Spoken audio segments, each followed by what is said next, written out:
Considero que estamos frente a la necesidad de un cambio de paradigma, el hecho de pensar que dentro de 2 generaciones vamos a tener algo que climática y culturalmente va a ser radicalmente distinto de cómo hemos vivido las generaciones actuales, nos obliga a tener que tratar de cambiar ese futuro. Y esa idea no solamente pasa por la parte educativa,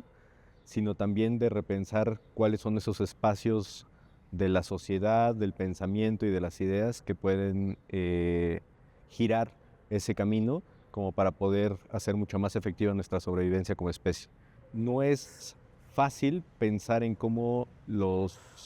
seres humanos han tratado de construir y adecuar las condiciones de la naturaleza en un ámbito artificial, y en estos tiempos me parece que estamos en esa disyuntiva de saber si vamos a adecuar las cosas de manera artificial o más bien podemos ir moviéndonos con la vía de lo que la naturaleza también nos está indicando.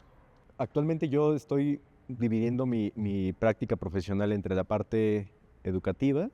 a través de la Facultad de Arquitectura de la UNAM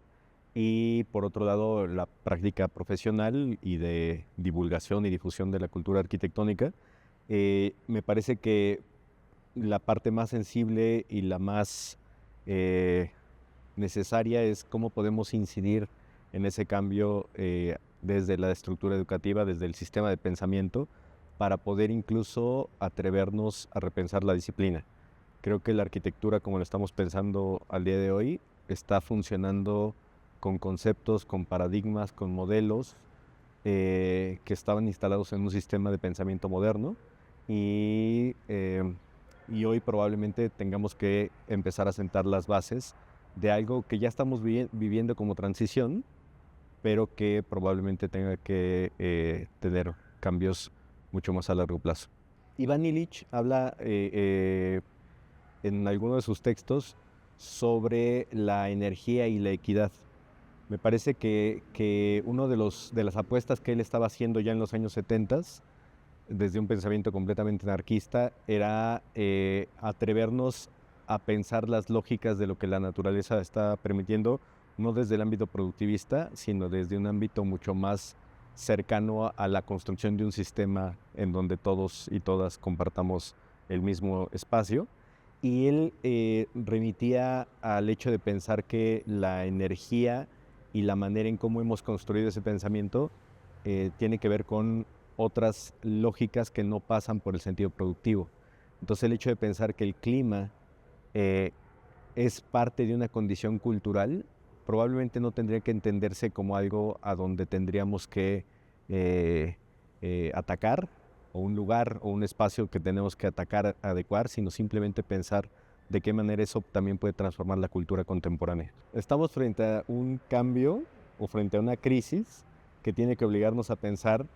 cómo vamos a entender esa arquitectura o esas formas de trabajar desde las culturas ancestrales o desde las culturas locales, que probablemente se conviertan al paso de los años en espacios de privilegio. El uso de la tierra compactada, el uso de materiales orgánicos, el uso de la piedra misma, habla de que ya son materiales que están al alcance de solamente unas cuantas personas. Y eso completamente está generando toda una ruptura entre los sistemas tradicionales de cómo entendemos la vivienda y que actualmente están en riesgo porque se están yendo hacia el otro lado del costo-beneficio de lo que una tecnología puede ser o puede implicar para una sociedad. Entonces, me parece que el hecho de poder socializar esas tecnologías para evitar que se encarezcan, creo que es nuestro principal reto. Cómo entender que puede haber formas de pensamiento y sistemas de trabajo estandarizados o hipertecnologizados frente a lógicas de pensamiento y producción que apuesten más a un aspecto solidario de comunión con la vida. Yo creo que ese es el gran reto que tenemos desde la profesión, desde la disciplina, y que finalmente van a poder empatar en una sociedad más justa. Somos una generación de transición. El hecho de que estemos frente a un cambio generacional que dentro de 50 años va a empezar a ejercer esos cambios, nos obliga a tener que abrir esos caminos. Entonces, me parece que